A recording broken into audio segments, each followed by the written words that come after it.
¿Te has colocado enfrente de un público y el miedo te hace olvidar todo lo que ibas a decir? Ese es el miedo escénico. Es un sentimiento de ansiedad y temor que impide a una persona expuesta a un público hablar, llegando incluso a presentar síntomas físicos. No obstante, la comunicación es una de las habilidades blandas más importantes para el crecimiento personal y profesional. Así que enfrentarte a este miedo es vital para poder destacar y cumplir objetivos. Cuando uno aprende a hablar en público, revela el secreto de la comunicación efectiva con las audiencias. Y para este tema, hoy me encuentro con Orlando Tarazona. Soy Andrés Torres y les doy la bienvenida a un nuevo capítulo de Educast. Pero quiero que conozcan al profesor Orlando antes de presentarlo. Él es nuestro ingeniero industrial y magíster en administración, MBA, y él hoy nos va a hablar de este tema. Nos va a hablar de cómo desarrollar todas estas habilidades, pues nos abre nuevos caminos para no asustarnos ante un público. ¿No es cierto, profe? Bienvenido. Así es, muchísimas gracias. Bueno, cuéntanos precisamente cómo podemos lograr una comunicación efectiva en un público. Ahí sí, como coloquialmente decimos, no solamente para no hacer el oso, sino para estar tranquilos, para estar seguros ante una audiencia, que nos coman cuento. Perfecto. Bien, lo más importante a entender para empezar es que cuando uno habla en público no solamente lo que busca es transmitir un mensaje, hay que ir mucho más allá. Cuando nos limitamos a transmitir solamente un mensaje, pues por ahí empezamos perdiendo. Cuando uno habla en público debe generar una conexión. Y esa conexión debe ser en tres categorías. Cognitiva, pues porque obviamente queremos aprender algo y queremos llevarnos una estructura cognitiva de eso que nos están transmitiendo, pero también debe haber una conexión emocional. Hay que tocar sentimientos, hay que tocar fibras para que esto realmente quede, para que se pueda recordar. Y también se genera una conexión física. Cuando estás hablando en público y te paras ahí, mueves los brazos y te desplazas por el auditorio y haces contacto visual con las personas, se está generando esa conexión. Todos los sentidos. Absolutamente. Yo hago mucho la analogía de una película. Una película no solamente te deja un mensaje, sino que genera una serie de emociones, genera una serie de situaciones que es lo que uno hace que recuerde esa película y que después la use en otros contextos. Nosotros muchas veces hemos escuchado cuando nos recomiendan cómo hacer una presentación efectiva, decir, bueno, vas a arrancar con seguridad una presentación ante una audiencia en un público, a que uno no arranque siempre diciendo buenos días, soy tal persona, sino que uno arranque más como con algo disruptivo, alguna frase, algo que capture. ¿Qué tan cierto es eso y cuál sería esa frase que uno podría usar que aquí quienes nos escuchan digan, ay, yo me voy a copiar de eso porque me sirve? Hay muchas, pero eso es absolutamente cierto lo que estás diciendo. El peor enemigo del pánico escénico es empezar como convencionalmente se empiezan todas las presentaciones. En la universidad, buenas tardes, me tocó hablar de tal tema, me correspondió hablar de tal tema, y eso es lo peor que le puede pasar a uno. Pero cuando uno prepara un inicio que enganche, que conecte del comienzo con la audiencia, que rompa el hielo, eso primero hace que uno se sienta como conferencista, se sienta confiado y se sienta tranquilo. Que se vaya soltando ante el público. Exactamente, que estés tranquilo, que estés en un medio en el que te mueves muy bien. Y segundo, hace que la gente ponga toda su atención. De hecho, nosotros siempre recomendamos después de esa frase de enganche, que ya te voy a dar algunos ejemplos, decir el nombre. No es recomendable iniciar diciendo el nombre. Entonces, tú puedes empezar con algo como, ¿se imaginarían qué sería del mundo si no tuviésemos tantos problemas de exclusión como los que estamos viendo ahora? Poner a la gente a Mi pensar. nombre es Orlando Tarazona y hoy justamente vamos a hablar de inclusión. Entonces estoy poniendo a la gente a pensar, les estoy lanzando una pregunta. Hay muchas formas de hacerlo. Puedo hacerlo con una pregunta retórica, es decir, no necesito que me la respondan, solo les dejo ahí la pregunta para ponerlos a reflexionar. Puedo empezar con una cifra, con una estadística o con una historia, que es una de mis favoritas, el famoso storytelling. Empiezas contando una historia y a quién no le gusta que le cuenten historias. Empiezas hablando, narrando y después dices tu nombre, conectas esa historia con el tema y arranca. Ahí sí empieza la presentación. Pero yo quiero un ejemplo puntual. ¿Cuál ha sido ese momento para Orlando, hablando sobre todo del tema en público, ¿no? Que es lo que más asusta a la gente cuando le toca, que tú nos cuentes y digas, uy, cuando a mí me pasó, o yo viví este susto y lo superé de esta manera? Cuéntanos esa experiencia, ¿cuál sería? Lo que pasa es que eso pasó hace mucho tiempo antes de iniciar con todo este proceso, y justamente fue cuando entendí que no puedes empezar como se empiezan todas las presentaciones. Buenas tardes, mi nombre es Orlando Tarazona y yo les vengo a hablar. Eso fue quizá en el en el inicio de la universidad, tal vez en el pregrado, pero yo desde ahí tomé la decisión de decir, voy a cambiar esto. Y pues me volví tan bueno en el tema que mis compañeros de la universidad solo querían que yo hiciera todas las exposiciones. Bueno, eso se puso en contra mía. ¿Quién tiene que hablar en público? ¿Orlando? Sí, no, que hable Orlando. Pero no es que haya descubierto algo extraño ni nada de eso, solamente que descubrí que uno podría empezar de una manera diferente las presentaciones. Me encanta lo que tú dices. De hecho, uno se prepara un poquito antes. Nosotros tenemos un curso, ustedes lo saben, que es el de hablar correctamente en público, de hacer presentaciones efectivas, y entre todo el equipo que tenemos un maestro de arte dramático.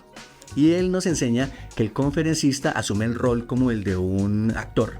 Entonces hay que entrar en personaje. Porque es todo, voz, cuerpo. Exactamente, pero los actores hacen algo. Antes de subirse al escenario, entran en personaje. Es decir, desde antes de empezar la presentación, ellos ya asumen que es el villano, o que es el Romeo, o que es la Julieta, o lo que sea, pero desde mucho antes.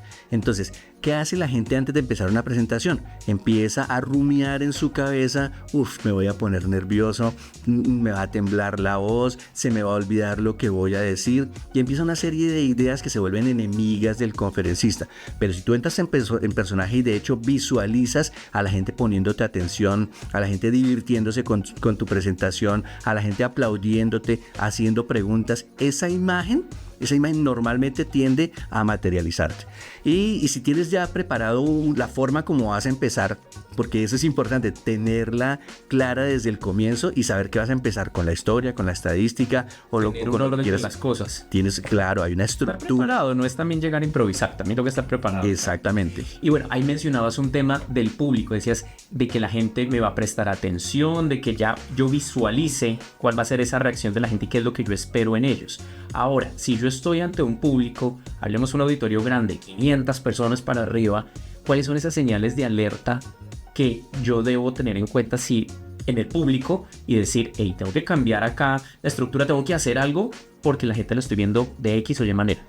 Esa es una muy buena pregunta y se planea desde mucho antes. Hay una cosa que se llama la curva de atención. Los seres humanos tenemos una curva de atención. Empezamos poniéndole cuidado a algo y esa curva está alta. Y a medida que transcurre el tiempo va disminuyendo hasta que nos desconectamos. El conferencista debe tener muy claro eso y diseñar algo de tal modo que una vez pasen 10 minutos, 15 minutos, tenga preparada alguna estrategia para volver a subir y para volver a recuperar a la audiencia. Entonces es una curva, es como una montaña rusa, ¿no? Entonces tú empiezas arriba, va bajando, tú la recuperas nuevamente y ahí vienen muchas estrategias, contar una historia, hacer una pregunta, otra estrategia, por ejemplo, hacer un silencio. Un silencio ayuda muchísimo a recuperar la atención de las personas. En un público grande como el que tú mencionas, eso puede llegar a ser un poquitico más difícil de controlar, pero funciona exactamente igual esa curva de atención y tener preparadas estrategias a lo largo de toda tu presentación. Y algo por lo que yo creo que hemos pasado todos los que en algún momento trabajamos con audiencias, con públicos, y es, bueno, ¿qué piensan ustedes de X o Y tema? Y todo el mundo es callado. Y nadie te responde, como que nadie te participa. ¿Qué hace uno en esos casos cuando está queriendo preguntar? Porque tú dices, incentivemos en las preguntas para que recapturemos la atención. Pero ¿cómo hacemos en ese momento cuando uno hace esa pregunta? Y hay silencio absoluto. ¿Cómo hace uno para incentivar a la gente? ¿Qué necesita ese orador para ello? Dentro de la planeación que se hace antes de una presentación, debe tener muy claro uno la forma como va a hacer las preguntas y el tipo de preguntas que va a hacer. Mal haría un conferencista enlazar una pregunta que sabe que nadie le va a responder. ¿Qué opinan ustedes de la...? Es porque la gente le da pena. Puede ser, pero entonces si tú les lanzas una pregunta como, bueno, ¿ustedes qué opinan de la yuxtaposición sincrética de la ciencia? Y la gente no sabe de qué estás hablando, entonces pues obviamente no te van a responder. La estrategia es lanzar preguntas, como lo que se busca es interactuar con el público, entonces la estrategia es lanzar preguntas que sean fáciles de responder. Y cuando hablamos de las preguntas retóricas, hay respuestas que se dan simplemente con asentir con la cabeza. O bueno, quiero que levanten la mano aquí, ¿quiénes de ustedes tienen mascota? Son preguntas que son agradables de responder. que a la gente le gusta que lo reconozcan ahí, levantan la mano. Y es muy fácil. Le gusta participar o no se siente muy cómodo, simplemente asiente, levantan las manos, más simple. Eso también lo agradece el público, así como tú lo estás diciendo. Si es una pregunta sencilla, pues mucha gente se va a sentir animada a responder. Y si responden, pues ahí empieza una interacción buena con la audiencia que ayuda a conectar y que ayuda a generar una dinámica diferente. Ahí, según lo que Orlando nos está comentando, es que de la preparación parte obviamente la seguridad del orador, del expositor. Mientras uno esté preparado, puede estar, yo creo que porcentaje está tranquilo, casi el 100%. De hecho, te voy a dar una estructura a propósito de lo que tú estás diciendo que me parece muy relevante, y es que toda presentación tiene 3 aspectos que hay que trabajar. ¿Cuáles son esos aspectos? Aquí van para todos ustedes. El primer aspecto es el tema. Tenemos un tema que vamos a presentar. Este tema hay que planearlo y hay que estructurarlo. Y ahí nosotros tenemos una estrategia, una herramienta que nos inventamos que se llama el Round the Clock Memory. Y te voy a decir por qué. Porque cuando uno hace una presentación en público, el 99% del esfuerzo está en el tema. Que no se me olvide lo que vaya a decir, que no me vaya a saltar cosas importantes de lo que voy a decir. Entonces el 99% está en la atención al tema. Por eso es que no le ponemos cuidado al lenguaje no verbal, al contacto visual, a la interacción con el público. Exacto. Entonces la memoria es la que está jugando un papel importante ahí. Nosotros con esta estrategia intentamos reducirle ese peso a la memoria, que ya no tengas que ocuparte en un 99% de eso, sino en un 20%. Si hay una buena planeación y está bien estructurado, ya el resto de tu esfuerzo y de tu atención lo puedes dedicar al contacto visual, a los gestos, a los desplazamientos, al manejo de la respiración, a la proyección de la voz y todo lo demás. Ese es el primer aspecto, ¿no? El tema. El segundo son las ayudas que vas a utilizar, videos, diapositivas, que vas a utilizar. Eso también hay que prepararlo con antelación. Y el tercer aspecto y el más importante es el conferencista. Ese lo dividimos en 2 partes, que es el lenguaje verbal y el lenguaje no verbal. Entonces en el lenguaje verbal viene todo el manejo de la voz. La voz tiene 4 características que sería interesante hablarlas en algún momento, y todo lo que tiene que ver con el lenguaje no verbal, que tiene que ver con la expresión corporal. Y por lo que te comentaba que tenemos un maestro de arte dramático como parte del curso. Bueno, también tenemos un psicólogo, también tenemos un diseñador, y pues nosotros hacemos la estructuración de los contenidos. Es un equipo completo en eso. Ahí, por ejemplo, en el segundo punto tú mencionabas las ayudas que vamos a tener, ayudas audiovisuales, presentaciones, videos, música, bueno, lo que sea. Pero en este caso puntualmente, un tip que me quiero ir por esa línea, y es qué tan cierto es que uno no debe llenar esas presentaciones de texto ni nada, sino deben ser esos punticos claves simplemente para que uno diga recuerdo, y de ahí es donde lanzo toda la idea. Buenísimo. En una presentación pasan 2 cosas, Álvaro. O la gente o te pone atención o lee las diapositivas. Eso pasa. Entonces, cuando cargamos una diapositiva de mucho texto, esta se vuelve un enemigo del conferencista. Se quedan leyendo la presentación. Claro, y hay una tendencia normal, y es que yo te estoy poniendo cuidado mientras estás hablando y estoy leyendo la diapositiva como para igualar tu voz con lo que está en el texto de la diapositiva. Por esa razón, sí es recomendable utilizar bullet points de ideas clave muy específicas. ¿Para qué? Para que se conviertan en una guía, en una ayuda, en una estructura. Exactamente. Cuando hay inseguridad al hablar en público, la gente dice, no, yo pongo todo en la diapositiva para que no se me olvide absolutamente nada. Y es falso. Y es falso, porque entonces si yo estoy enfocado en leer la diapositiva, pues voy a perder todo el tema del lenguaje no verbal, que es tan importante y que finalmente es lo que conecta emocionalmente, físicamente y de manera cognitiva con la audiencia. Entonces, totalmente cierto lo que tú dices. Buenas imágenes, poco texto, solamente ideas clave. La diapositiva tiene que ser el mejor aliado del conferencista y tiene que ir de la mano de lo que él está diciendo. Hablemos que son cosas para enumerar, básicamente, para mostrar cosas muy puntuales y claves. Entonces acá tenemos 3 tips que nos has dado. 1, que es todo el tema de la planeación. 2, que es el tema de las ayudas audiovisuales muy puntuales, concretas. Y 3, toda la preparación de lo que es el orador, el expositor, o como lo queramos en este caso. ¿Cómo sería la parte correcta para llamarlo? Orador, expositor, sinónimos. Hay muchos nombres que se les dan: el conferencista, el presentador, el orador, el conferencista, pues, no sé, el invitado especial. Y aquí hay un tema, y como iniciamos nuestra charla, y es todo este tema del miedo a manejar un público.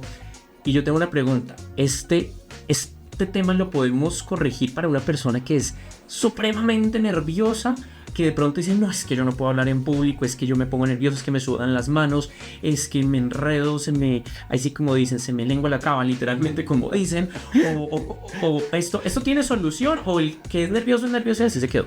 Pues mira, el pánico escénico nunca va a desaparecer, solo que se manifiesta en diferentes niveles en las personas. Y los actores dicen que siempre que haya esa cuota de nerviosismo es porque aún se ama su profesión. Por supuesto. De hecho, eso hace que se genere adrenalina.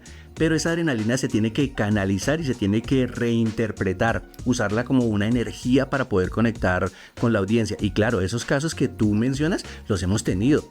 Y hay gente que llega y dice, no, yo prefiero cualquier cosa, pero nunca voy a hablar en público. Y créanme que eso es algo que no se puede evitar. Tarde o temprano de la vida a todos nos toca. Nos vemos parados frente a un auditorio bien grande como el que tú mencionas. Entonces sí tiene solución, es entrenable. Algunas personas dicen, no, es que hay gente que nace con talento para eso. Yo siempre que veo a Álvaro digo, Álvaro, tú tienes un gran talento para hablar en público. Entonces muchas gracias. Hay una predisposición, pero no hay un gen del speaker. No hay un gen del speaker. Uy, es que Álvaro nació con el gen del speaker y tú no, y el otro no. No, es algo que se puede entrenar. Claro, podemos decir que las personas extrovertidas tienen más facilidad seguramente para enfrentarse a un auditorio. Las personas introvertidas pues se les va a dificultar un poquito, pero es entrenable y nosotros hemos tenido casos gravísimos de personas que hasta tartamudean al momento de enfrentarse a una audiencia producto del pánico escénico. Pero el pánico escénico se puede manejar, se puede canalizar, nunca va a desaparecer porque eso es lo valioso de enfrentarse a un público, sentir ese sustico de que tengo que hacerlo bien. Entonces, una forma de vencerlo, si tú me lo permites de una vez, es exponerse. Y si hay una persona que sufre de pánico escénico y que no quiere hacerlo, hay que hacer aproximaciones sucesivas, poco a poco, en un grupo pequeño, luego un grupo más grande, luego en otro, y visualizar siempre que vas a estar con un público más grande cada vez. Ese paso a paso, ir aproximándose poco a poco, hace que tarde o temprano termines disfrutándolo. Entonces, ¿cuáles son esos tips que tenemos que tener ahora en cuenta cuando ya estoy a 5 minutos de enfrentarme a un público, a una cámara, a cualquier cuestión que tenga que hacer, ya sea laboral, personal? Porque hay gente que le da miedo hasta enfrentarse a una reunión familiar, que uno dice la familia, pero estoy lleno de susto. Entonces, 5 minutos antes de enfrentarme a un público, sea el que sea, laboral, personal, ¿cuáles son esos tips, esas herramientas que dice, listo, estás muerto del susto, te están sudando las manos, te tiembla la voz, ¿qué toca hacer? Bien, te voy a decir una cosa que no hay que hacer. ¿Por qué te lo voy a decir? Porque es lo que típicamente la gente hace. La gente hace es revisar su presentación, revisar sus apuntes antes de empezar la presentación. No, se supone que ya lo planeaste, que ya hay una estructura clara, que ya la has revisado, que la has ensayado con antelación, pues eso ya hay que dejarlo quieto. Entonces, primer tip, ya lo había mencionado, entrar en personaje. Desde antes ya sentirse que eres el conferencista y que vas a salir a romperla, como dicen ustedes los jóvenes ahora, que van a salir a ganarse a esa audiencia. Primera recomendación. Segundo, hacer el tema de, decíamos, entrar en personaje, ¿no? Sí. Segundo, visualizar. O sea, cambiar esas imágenes negativas de me va a temblar la voz, me voy a poner rojo, me voy a quedar en blanco. Cambiar esas imágenes por todo lo contrario.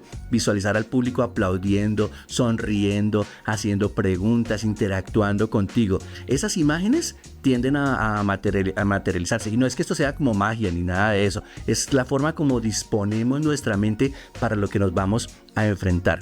Cuando uno se enfrenta a una incertidumbre, pues eso también va a resultar mal. Pero si uno dice, no, todo va a salir bien, pues es perfecto. Lo otro es hacer una preparación de la respiración. Pero no una respiración exagerada, sino respirar normal. Si respiramos... No se necesita saber de meditación. Eso, no. Ayudaría mucho la forma como ellos respiran. Alguna vez a una persona le recomendaron tomar 5 respiraciones profundas y salir rápido al auditorio. ¿Qué creen que pasó? ¿Qué pasó? Respiró profundamente, soltó con fuerza la respiración 5 veces y salió al auditorio y se desplomó. Se cayó, se hiperventiló y se cayó. Entonces, ¿por qué hay que respirar bien? Claro, porque hay que respirar bien, porque eso oxigena la sangre. Y si llevamos oxígeno al cerebro, podemos pensar mejor. Cuando sucede el pánico escénico, es una reacción de huir. Y el cuerpo envía la oxigenación a la sangre y la sangre se va a las piernas. Por eso es que no pensamos bien y por eso hay gente que se queda en blanco y se le olvida lo que iba a decir.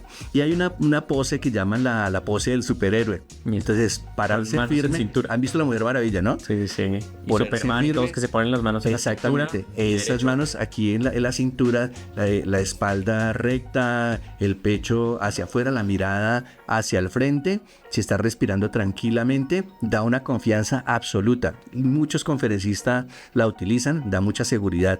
Y eso es lo que le conoce como la pose del superhéroe. Las piernas deben ir separadas al mismo ancho de los hombros y listo. Pensar positivamente, entrar en personaje, asumir esa postura y entrar. Y si tienes un buen inicio, que enganche, que conecte a la audiencia, todo va a salir bien. De ahí todo va a fluir. Lo malo es entrar y no saber cómo vas a iniciar. Cómo arrancar. Porque ahí viene la incertidumbre. Bueno, lo importante con todo esto que nos has dicho es saber que las personas que son nerviosas para hablar en público, hay posibilidades. Las tenemos, que todos los podemos enfrentar y que siempre hay soluciones para todo. Siempre hay soluciones. Y me gustaría aludir a una cosa ahí, claro. Y es que la educación tradicional ha usado el hablar en público muchas veces como castigo.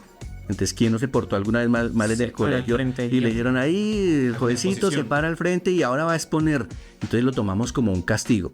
Cuando hablábamos y habían reuniones y éramos pequeños y hablábamos y nos decían, no, cállate que hay adultos y los niños acá no hablan.